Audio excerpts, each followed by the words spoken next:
말씀으로 승리의 이유라는 제목으로 말씀 나눌 때에 하나님께서 은혜 주실 줄 믿습니다.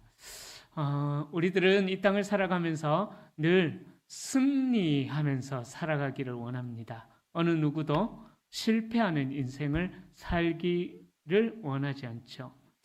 실패하기를 원하는 인생을 살아간다라는 사람은 정말 없는 것 같아요. 큰 일이든 작은 일이든 또 중요한 일이든 중요하지 않든 모든 상황 속에서 믿음이 있건 믿음이 없건 모든 사람들은 모든 상황 속에서 늘 승리의 깃발을 꽂으며 살아가기를 원합니다. 그런데 오늘 새벽에도 말씀을 제가 시편 51편 말씀으로 나눴는데요. 이 다윗도 늘 승리하면서 하나님의 마음에 합한 자답게 살아가기를 원했었습니다. 그러나 다윗에게 문제가 있었던 거죠. 늘 승리하면서 살아가기를 원하고 하나님께서 기뻐하시는 삶을 추구하면서 살아가기를 원하지만은 그러나 원함은 우리 안에 있지만 그 원함대로 행할 능력이 우리 안에 없다라는 거죠. 예를 들어서 우리가 이런 겁니다. 하루를 시작할 때 하나님께서 기뻐하시는 삶을 살 것이다.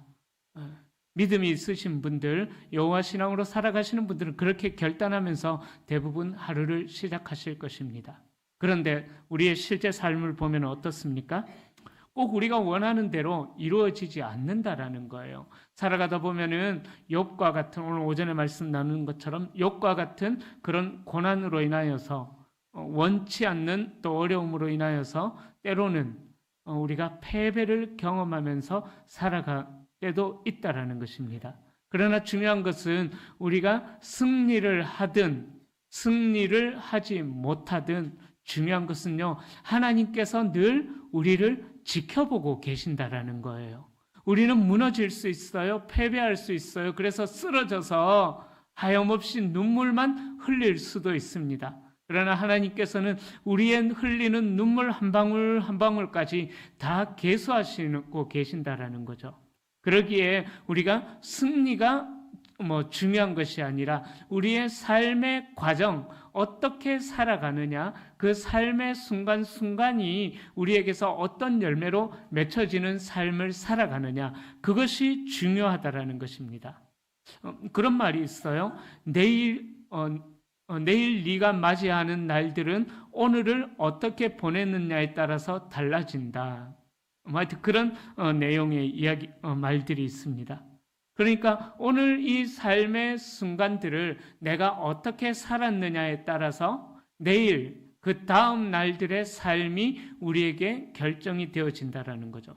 그러니까 하나님 앞에서 늘 승리하는 인생은 매 순간 분초의 삶을 허투루 살지 않는다라는 거예요. 정말 우리를 무너뜨리려는 그 악한 사단의 세력과 치열한 싸움을 싸우면서 우리는 살아간다라는 겁니다. 그 사탄과의 싸움을 별 대수롭지 않게 생각해버리면은 우리는 또 오늘도 패배, 내일도 패배, 모레도 패배, 그 다음 날도 패배. 그렇게 인생을 살아가게 된다라는 것이죠. 자, 오늘 본문에서는 나아가는 전쟁터마다 매 순간마다 승리를 경험하게 하신 여호수아의 전쟁에 대한 이야기가 기록이 되어져 있습니다. 오늘 본문을 이해하기 위해서는요, 여호수아 10장 29절부터 보시면은 조금 더 29절부터 보시면은 조금 더 쉽게 이해가 되어지시는데 본문이 거기까지 읽으면 너무 길기에 40절부터 결론에 해당되는 부분 40절부터 43절까지 말씀만 우리가 좀 살펴봤습니다. 하나님께서는요, 여호수아를 통해서 가나안 정복 전쟁에서 늘 승리를 허락해 주셨습니다. 창세기 12장에서 이스라엘 민족을 아브라함으로부터 첫 출발시키신 하나님의 목적, 근본적인 목적은 뭐냐 하면은 그냥 가나안 땅에 들어가서 살아라. 이게 근본적인 목적은 아니었어요. 바로 그 세상의 나라로 대표되는 악하고 음란하고 우상 숭배로 가득한 그 땅을 이스라엘이라는 하나님 나라의 백성들이 정복을 해야 된다. 단순히 그냥 이 동네에서 저 동네로, 이 나라에서 저 나라로 이사하는 그 정도 수준이 아니었습니다. 여호수아가 가나안 땅을, 이스라엘 백성들이 여호수아를 통해서 가나안 땅에 들어간다라는 말은 바로 세상 나라를 정복한다라는 그런 의미가 있는 것입니다. 그러기에 이 이스라엘 백성들이 가나안 땅에서 싸우는 전쟁은 그들의 전쟁이 아니라 하나님이 친히 싸우시는 전쟁이라는 거죠. 그래서 여리고성 전투할 때도 어떤 일들이 일어나요? 아무것도 안 하고 그냥 성을 뱅글뱅글 돌기만 해도 성이 무너지는 그런 하나님의 역사가 일어났다라는 거죠. 자, 하나님께서는 그렇게 가나안 정복 전쟁을 하나하나 해 나가는 여호수아를 포함하여서 이스라엘 백성들에게 오늘 본문에서 이야기하는 것처럼 승리라는 것을 계속해서 경험하게 해주십니다. 그렇게 여호수아를 승리로 이끄셨던 하나님께서는 우리들도 역시 우리가 만나게 되는 삶의 모든 상황에서 승리를 우리에게 주기를 원하신다라는 거예요. 그런데 어떤 사람들은 승리를 하게 되고 어떤 사람들은 또 패배를 하게 됩니다. 승리하는 사람과 패배하는 사람의 큰 차이가 뭘까? 일단 나중에 사무엘상하 거기에 가면은요, 이 다윗에 대한 이야기를 보면은 우리는 승리의 이유와 패배의 이유를 쉽게 알 수가 있습니다.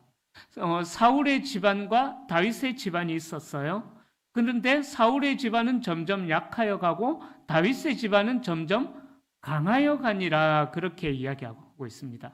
그것이 왜 그러냐 하면은 사무엘하에 보면은요, 바로 만군의 여호와께서 다윗과 함께 하시니 다윗이 가는 곳마다 승리를 누렸더라. 점점 더 강하게 되었더라라고 말씀하시는 거죠.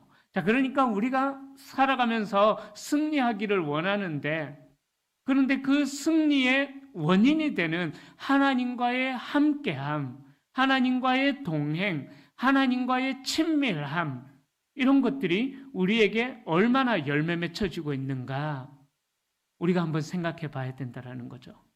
하나님과의 동행이 없는데도 불구하고 하나님, 내가 말씀을 의지하여서 승리하기를 원합니다. 기도만 열심히 해요. 그런데 실제 삶에서는 어때요? 실제 삶에서는 하나님과 동행, 그거는 교회 안에서나 하는 거다. 교회 안에 들어오면은 주님 나와 동행을 하면서 나를 친구 삼으셨네 하지만은 이제 이 교회 문을 나갈 때는 주님 안녕히 계십시오. 다음 주에 뵙겠습니다. 그런 삶이 우리의 삶이라는 거죠. 그러다 보니까는 하나님께서 승리의 바구니를 딱 준비해서 승리의 그 축복을 쏟아부어 주시려는데 얘가 나를 안 찾네? 일주일 동안? 그럼 또다시 걷어가시는 거죠. 그래, 하나님과 동행하지 않으니까 어떻게 돼요? 죄가 나와 동행을 하면서 나를 친구 삼으셨네. 그냥 죄와 동고동락하면서 결국은 패배의 열매가 맺혀지게 된다는 것입니다. 자, 그렇기에 모든 삶의 상황 속에서 승리하기를 원하는 우리들, 여호수아의 승리를 살펴보면서 우리가 그 비결이 뭔지 은혜를 나누고자 합니다. 첫 번째로요, 하나님의 백성은 하나님의 말씀에 지속적인 순종이 있어야 합니다. 말씀에 지속적인 순종이 있어야 되는 것입니다.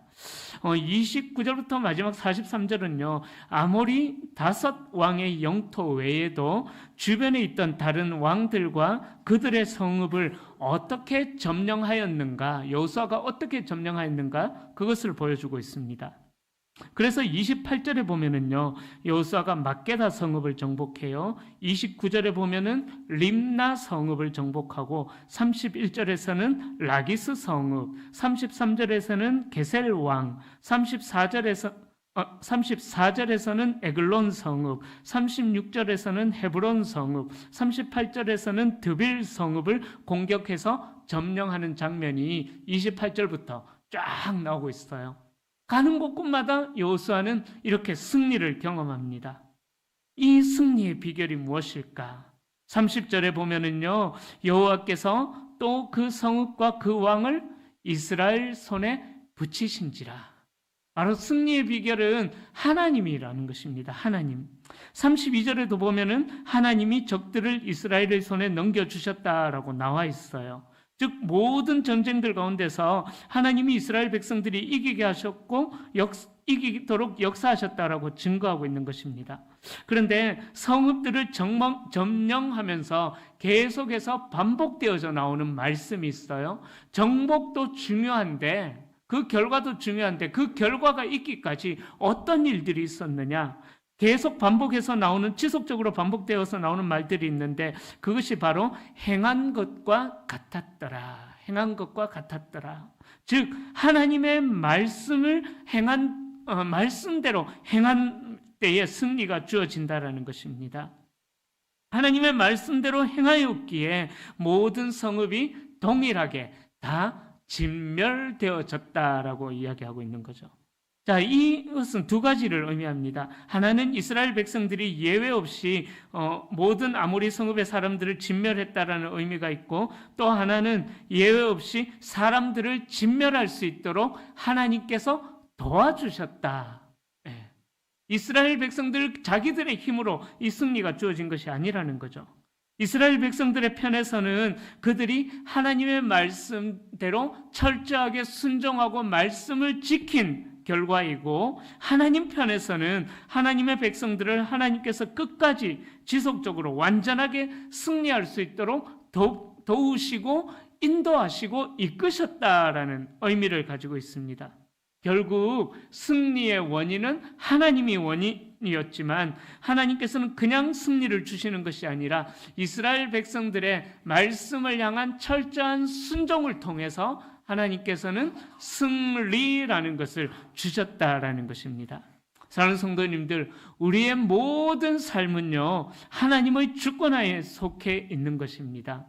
내가 내 삶의 주인공이 되어서 내가 내 삶을 이끌어가는 것 같지만 아니에요. 우리의 삶은 하나님이 주인이 되시고 하나님이 주권자가 되셔서 우리의 삶을 이끌어 가신다라는 것입니다. 그러기에 우리가 하나님만 전적으로 의지하고 신뢰하면서 살아간다면은 하나님께서는 그 말씀에 순종하는 자들에게 지속적인 승리, 여호수아가 가는 곳마다 승리를 경험하게 하셨던 것처럼 지속적인 승리를 허락해 주신다라는 거죠. 하나님께서는요, 우리를 한 번만 도와주시고 끝나는 분이 아니라 영원히 우리를 간섭하심으로 승리의 삶을 살아가기를 원하시는 것입니다. 그러기에 우리는 이러한 하나님의 마음과 계획을 온전히 알아서 날마다 하나님 앞에 철저하게 순종의 열매를 맺어가는 우리가 될 수 있기를 소망합니다. 그런데 우리가 이 순종의 열매를 맺기를 원한다라고 생각하지만은요, 실제로 우리의 삶을 여러분들 스스로가 점검해 보셔야 되십니다.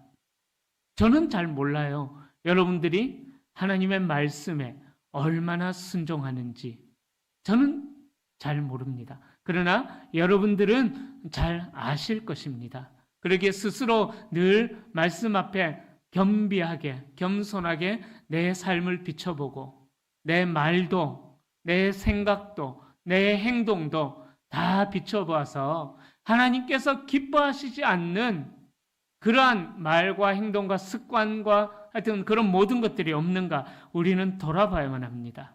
하나님 앞에 순종은, 말로만 하는 순종은 순종이라고 이야기할 수가 없는 거죠. 하나님께서는 우리에게 순종을 원하실 때에 100%의 순종을 원하십니다. 어떤 거는 좋아서 내게 유익이 될 것 같아서 순종을 하는데, 어떤 거는 하나님 솔직하게 생각해 보십시오. 이거는 내가 하기에 좀 그렇지 않습니까? 라고 하나님 앞에 협상하면서 그렇게 협상하면서 하나님의 뜻을 온전히 따르지 않는 우리의 모습들이 있지는 않는가? 우리는 계속해서 우리의 모습을 철저하게 돌아봐야 된다라는 거죠. 1%의 불순종이 있으면은 그것은 순종일까요? 아닐까요? 아니죠, 그죠? 하나님께서 원하시는 순종은 100%의 순종을 하나님께서 원하신다라는 것입니다. 그러기에 철저하게 하나님의 말씀을 의지하여서 그분의 뜻에 순종하는 우리가 될 수 있기를 소망합니다. 자, 두 번째로 승리의 이유는요, 항상 하나님의 백성들과 함께 하시는 하나님을 잊지 말아야 합니다. 42절 말씀 우리 한번 읽어볼까요? 42절입니다. 이스라엘의 하나님 여호와께서 이스라엘을 위하여 싸우셨으므로 여호수아가 이 모든 왕들과 그들의 땅을 단번에 빼앗으니라. 네, 이 42절에 나와 있는 이 말씀은요, 앞절에 사사기부터 시작해서 나오는 모든 전쟁에 동일하게 적용이 되는 말씀이에요. 이스라엘의 하나님 여호와께서 이스라엘을 위하여 싸우셨으므로, 하나님께서는요, 우리에게 좋은 것을 주기를 원하시지 악한 것을 주기를 원하시는 분이 아니라는 것입니다. 한번 여쭤보겠습니다. 하나님께서 예수님을, 자기의 독생자 아들이신 예수님을 더 사랑하실까요? 저와 여러분들을 더 사랑하실까요? 똑같이? 그렇죠? 저는 하나님의 백성들을 예수님보다 더 사랑한다고 생각합니다. 왜? 우리를 위하여 독생자 아들 예수 그리스도를 십자가에 내어주시기까지 하셨지 않습니까? 만약에 똑같이 사랑하신다면은 예수님도 십자가에 일단 못 박아놓으면은 니도 돼 하면서 같이 옆에다가 십자가 세우고 니도 돼 하면서 꽝꽝꽝 그렇게 못 박겠죠, 그죠? 그렇다면은 이 땅에 살아남아 있을 사람은 아무도 없다라는 거죠. 자, 그렇게 우리를 사랑하시는 하나님이 어떻게 이 여호수아 전쟁에 나타나느냐? 42절이죠. 이스라엘의 하나님 여호와께서 이스라엘을 위하여 싸우셨다. 하나님을 위하여 싸우신 게 아니에요. 이스라엘 백성들을 얼마나 사랑하시기에 그 백성들을 위하여서 정말 지지리공상 말도 안 듣는 출애굽 시대 때부터, 그죠? 그 말도 안 듣는 사사기 말씀을 보면은 살려놓으면은 배반하고 살려놓으면은 배반하고 계속해서 꼬리에 꼬리를 무는 죄악 이야기로 반복이 되어지는 그 죄로 가득한 인간들을 또 하나님께서 살려주셔서 이스라엘의 하나님 여호와께서 이스라엘을 위하여 싸우셨다라고 그렇게 말씀하는 거예요. 하나님이 싸우니까 어떤 결과가 일어납니까? 여호수아가 그 모든 땅을 단번에 빼앗았느니라. 사실 이 가나안 땅은요, 거인 족속들이 살고 있었거든요. 거인 족속들. 기골이 아주 장대한 그런 거인들이 있었기에 이 여호수아는 인간적인 그걸 기준으로 보면은 절대 승리할 수 있는 이유가 아무것도 없었습니다. 그러나 하나님께서 친히 그 이스라엘 백성들 앞서서 싸우심으로 승리의 놀라운 열매가 주어졌다라는 것입니다. 이 하나님을 이스라엘 백성들이 기억하고 있어야 된다. 그런데 이 이스라엘 백성들이 이 하나님을 기억하지 못하니까 어떻게 되느냐? 시간이 흘러서 하나님이 참다 못해서 북이스라엘은 아수르, 남유다는 바벨론에 의해서 결국은 쫄딱 망하게 되는 그런 일들이 일어나는 거죠. 하나님을 지독스럽게 의지하지 않는 그 이스라엘 백성들의 죄악을 끝내기 위하여서 하나님께서 완전히 끝장내버리셨다라는 거죠. 하나님의 말씀대로 살지 않는 이스라엘 백성들의 죄악을 스탑하기 위하여서, 끝내기 위하여서 완전히 이스라엘과 남유다를 하나님께서 무너뜨려 버리셨다라는 것입니다. 그 무너뜨림의 이유가 되는 첫 번째 이유가 뭐냐? 바로 하나님을 기억하지 못했던 것. 신명기 말씀을 통해서, 모세의 마지막 유언이죠. 신명기 말씀을 통해서 너희는 들어가든지 나가든지 밭에 있든지 논에 있든지 외양간에 있든지 어디에 있든지 하나님의 말씀을 기억하고 하나님의 말씀에 순종해야 된다 라고 모세를 통해서 그렇게 강하게 유언을 해주었음에도 불구하고 좀 살만하니까, 모든 가나안 땅을 정복하고 좀 살만해지니까 우상을 섬기고 하나님을 잊어버리는 그런 일들이 일어나게 됐다라는 것입니다. 기억하셔야 합니다. 승리의 이유 두 번째, 하나님을 기억해야 된다는 것입니다. 이스라엘 백성들이 이 모든 전쟁에서 승리할 수 있었던 이유는 여호와께서 그들을 위해 싸우셨기 때문이라고 42절에서 증거하죠. 여호수아의 전략이 뛰어난 게 아니었습니다. 하나님의 도우심이 있었기에 승리를 할 수가 있었던 것입니다. 하나님께서 친히 개입하시고 간섭하셔서 앞장서시며 참여하셨기에 하나님의 전쟁이었기에 이스라엘은 승리를 할 수가 있었던 것입니다. 그런데 오늘 본문을 통해서 또 다른 면들을 좀 살펴보려고 합니다. 여호수아 10장과 다음 장인 11장을 보면은요, 전쟁을 하면서 늘 이스라엘 백성들이 가지고 다녔던 하나님의 언약궤에 대한 이야기는 10장과 11장에서 전혀 안 나와요. 이스라엘 백성들은 바로 하나님의 임재의 상징인 언약궤를 전쟁터마다 늘 가지고 나갔었거든요. 이스라엘 백성들이 어떤 믿음이 있었냐 하면은 이 언약궤는 하나님의 임재이기 때문에, 하나님이 우리와 함께 하시는 증거이기 때문에 전쟁터마다 가지고 나갔는데, 충분히 하나님께서 승리를 준다고 약속하셨음에도 불구하고 언약궤를 안 가지고 갔을 때는 괜히 패배의식에 사로잡히는 그런 일들도 성경의 역사에 있었습니다. 그런데 오늘 우리가 읽었던 이 본문에 보면은 10장뿐만 아니라 11장에 보면은요, 이스라엘 백성들이 여호수아와 함께 그 수많은 전쟁을 하면서도 단 한 번도 언약궤를 들고 나갔더라 이야기가 안 나와요. 그런 내용이 안 나옵니다. 여호수아 초반부에 보면은요, 이스라엘 백성들이 요단강을 건널 때 언약궤가 앞장섭니다. 그래서 그 언약궤가 앞장서니까 요단강이 갈라지는 일들이 일어납니다. 또 여리고성을 점령할 때도 언약궤가 앞장서서 돌고 백성들은 그 뒤를 따라가면서 돌았을 때에 여리고성이 무너지는 일이 일어났습니다. 모든 이스라엘 백성들의 전쟁의 중심, 또 사건의 중심에는 뭐가 있었냐 하면은 언약궤, 하나님의 법궤라는 것이 있었습니다. 하나님께서는 이스라엘 백성들이 가나안 땅에 들어가는 과정 가운데 중요한 사건이 있을 때마다 그 중요한 사건의 중심에 뭘 두냐 하면은 하나님의 언약궤를 둬요. 법궤를 둬요. 그 이유가 뭐냐 하면은 내가 너희들과 함께하고 있다라는 것을 이 언약궤를 통하여서 너희들이 기억해야 돼. 알아야 돼. 그런 의미로 언약궤를 늘 중요한 사건마다 이스라엘 백성 한가운데 두셨거든요. 이스라엘 백성들이 그렇게 하나님만 바라보고 의지할 수 있도록 그 언약궤를 하나님께서 사용하셨습니다. 그런데 가나안 땅 정복의 가장 중요한 사건이 여호수아 10장과 11장에서 나오는데, 이 많은 전쟁들이 일어난 10장과 11장에 보면은 언약궤에 대한 이야기가 전혀 언급되어 있지 않아요. 가나안 땅 정복 전쟁을 지속하면서 이스라엘 백성들의 본진은 길갈이라는 장소에 본진이 있었거든요. 아마 언약궤는 이때 10장과 11장의 전쟁 때에는 그 전쟁터에 있지 아니하고 길갈 본진에 있었지 않았을까 생각해 봅니다.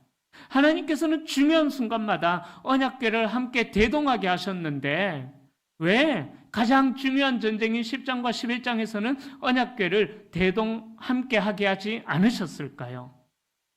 하나님의 마음이 바로 그거예요. 얘들아, 이제는 하나님의 임재의 상징인 언약궤가 눈앞에 없어도 내가 너희들과 함께하고 있다는 것을 너희들이 기억해야 돼. 그 사실을 믿어야 돼.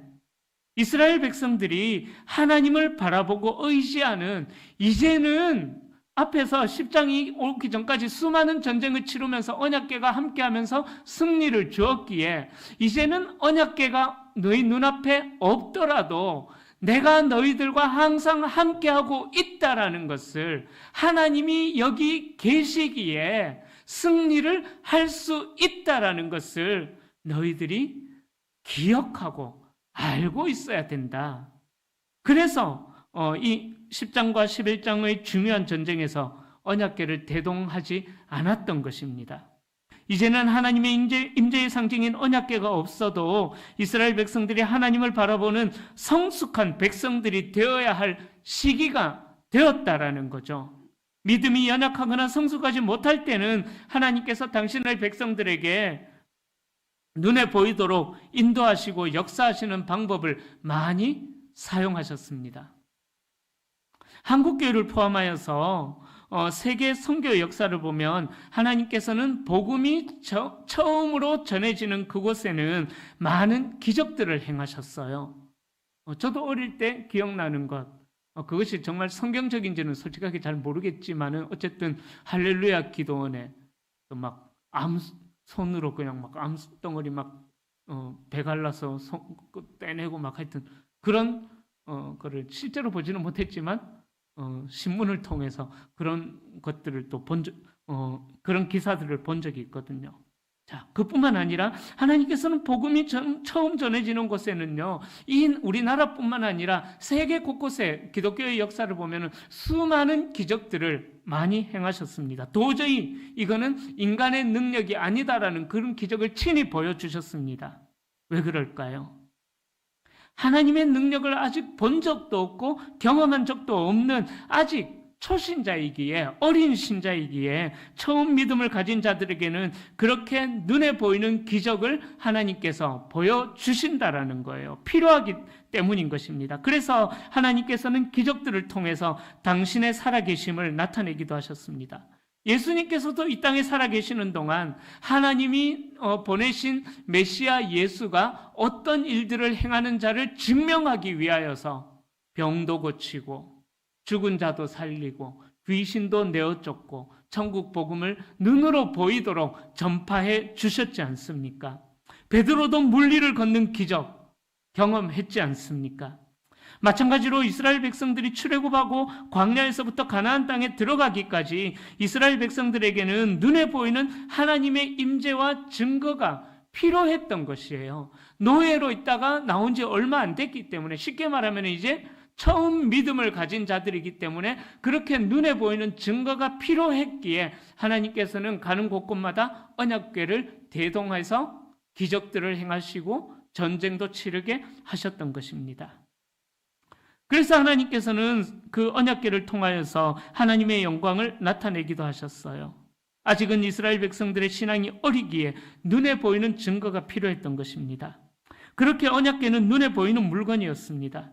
어리기에 언약궤를 볼 때마다 이스라엘 백성들이 힘을 얻는 거예요. 언약궤를 볼 때마다 하나님이 나와 함께 하시는구나. 그것을 깨닫고 이스라엘 백성들을 교육시키는 시청각 교육의 도구가 바로 이 언약궤라는 것이었습니다. 이것은 어린아이들에게 공부를 시킬 때 설명만으로 좀 부족할 때 어떻게 해요? 시청각 교육을 통해서 아이들을 교육하지 않습니까? 똑같은 원리입니다. 실물을 보여주면서 설명하면 잘 알아듣잖아요. 바로 언약궤가 그렇게 한편으로는 이스라엘 백성들을 교육하는 방법이 되었던 것이죠. 그래서 중요한 순간마다 언약궤를 대동하셔서 하나님이 지금 이 순간, 지금 여기에, 지금 치르는 전쟁에 우리와 함께 하시는구나라는 사실을 알게 되었다라는 것입니다. 눈에 보이는 언약궤를 통해서 용기를 북돋아 준 것입니다.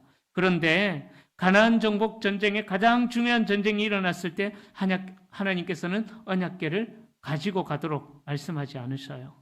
이스라엘 백성들을 다시금 교육시킵니다.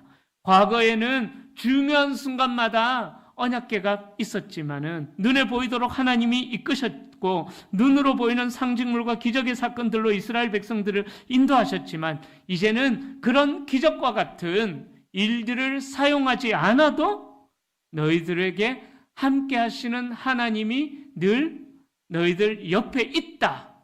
이 사실을 알아주기를 원하는 하나님의 뜻이라는 거예요. 언약궤가 당장 눈앞에 없지만 이제는 언약궤가 눈에 보이지 않아도 내가 너희와 함께하고 있다는 사실을 너희들이 알아야 해. 내가 너희와 함께하고 있다는 사실을 절대 잊지 마.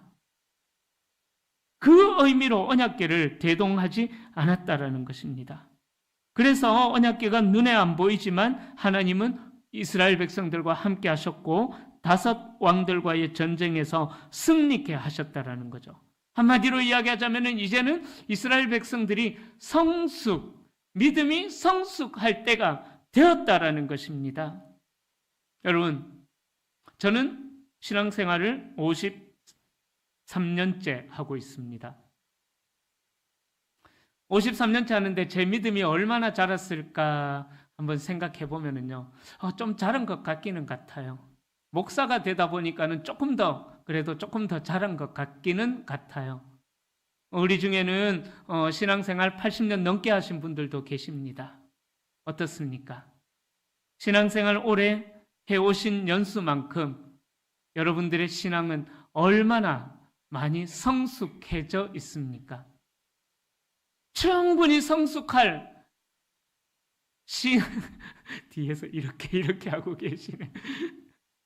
그죠? 충분히 성숙할 신앙 연배가 되셨음에도 불구하고 여전히 갓난아이처럼 나밖에 모르는 갓난아이처럼 눈에 보이지 않으면은 엄마가 없어서 막 징징대는 엄마가 눈에 보이지 않으면 징징대는 어린아기들처럼 그렇게 눈에 보이는 것만 계속해서 기적만 계속해서 어떤 막 빵빵 터지는 것만 계속해서 찾아다니는 우리의 신앙이 아닐까요? 어떤 기도원에서 이런 기적을 행하더라 와 갔다가 또 여기서 신유가 일어나더라 와 갔다가 저기서는 예언이 일어나더라 와 갔다가 일단 갈 수는 있죠. 갔다가 오면 어떻습니까? 변화가 일어나야죠. 근데 갔다가 와도 가기 전이나 가고 난 뒤나 그죠? 하나님께서 이 시간 깊은 깨달음을 줄 수 있기를 소망합니다. 우리는 이제 성숙한 자리에 서 있어야 합니다. 갓난아이와 같은 신앙이 아니라 예수 그리스도의 장성한 분량에 이르는 그 성숙한 자리에까지 이제는 좀 경상도 말로 그죠? 좀 하면은 한마디로 우리 경상도에서는 다 통하잖아요, 그죠? 예, 그죠? 이제는 좀 그죠? 그러셔야 됩니다. 여호수아 7장에 보면은요 아간의 범죄 사건이 나옵니다. 아간이 범죄한 이유가 무엇입니까? 은밀히 보고 계시는 하나님을 잊어버렸기 때문이라는 거죠. 하나님이 모르실 줄 알았던 것입니다. 아간에 있어서 하나님은 시간과 공간의 제약을 받는 분으로 아간은 생각했던 것이죠. 나의 범죄의 현장에 하나님은 없어. 그런 생각이 있었던 것입니다. 그러나 우리 하나님은 시간과 공간에 제약받지 않으시고 택하신 하나님의 백성들의 삶과 인생 한복판에 서서 함께 하시는 하나님이시다라는 거예요. 언약궤가 눈에 안 보여도 하나님이 함께 하셨던 것처럼 우리가 의로운 일에만 하나님께서 함께 하시는 것이 아니라 우리의 부끄러운 삶의 순간에도 하나님이 함께 하신다라는 거예요. 그 하나님의 함께 하심을 깨닫게 된다면은 우리는 지금처럼 죄송합니다. 전부 다라고는 이야기하지 않겠습니다. 어떤 분들은 지금처럼 살지는 않으시겠죠. 어느 초등학교에 교실에 급훈이 걸려 있습니다. 요즘에도 급훈이 있는가 모르겠는데 제가 초중고 다닐 때만 해도 교실에 급훈 같은 게 걸려 있어요. 한쪽에는 학교 교훈이 걸려 있고 한쪽 옆에는 학교 급훈 반교훈이 걸려 있죠. 어느 초등학교에 반교훈이 이런 말이 걸려 있었습니다. 어머니가 지켜보고 있다. 어머니가 지켜보고 있다. 무서운 급훈이죠. 그죠? 무서운 급훈이죠. 여러분, 우리는 우리의 삶이 어떠하든지 간에 하나님이 여기에 지금 이 순간 여기에 함께 계십니다.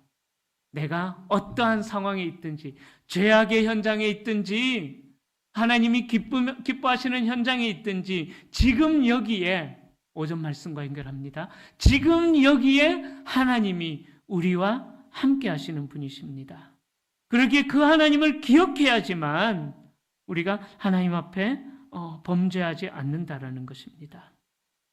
오늘 본문에서는 중요한 전쟁이 기록되어 있는 여호수아 10장과 11장에서 하나님의 언약궤가 눈앞에 보여지지 않아도 하나님께서는 가나안 땅 정복 전쟁을 통해서 하나님이 그들을 위하여 친히 싸우고 계신다라는 사실을 알기를 원하셨던 것입니다. 이를 통해서 그들의 삶 한복판에 하나님이 함께 하시는 분이다라는 것을 깨닫기를 원하셨다라는 것입니다.